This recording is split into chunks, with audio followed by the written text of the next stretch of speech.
Rispetto a una richiesta di 350 persone, medici per il pronto soccorso, e oggi hanno risposto in 224. Carenza di medici negli ospedali veneti. Si è chiuso il bando per il reclutamento di giovani medici laureati, abilitati ma non ancora specializzati, da inserire con un contratto autonomo nei pronto soccorso. Oggi ci sarà l'analisi di questa domanda per poi partire con il corso di formazione che sarà fatto con l'università.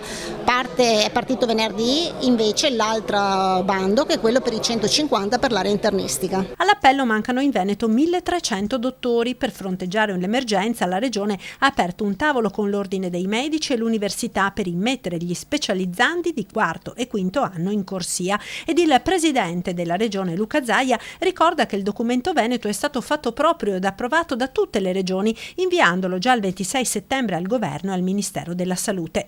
Non butteremo mai allo sbaraglio questi ragazzi, ha aggiunto Zaia, ma li inseriremo gradatamente vicino ai colleghi strutturati e ad occuparsi delle situazioni più semplici, non certo dei codici rossi.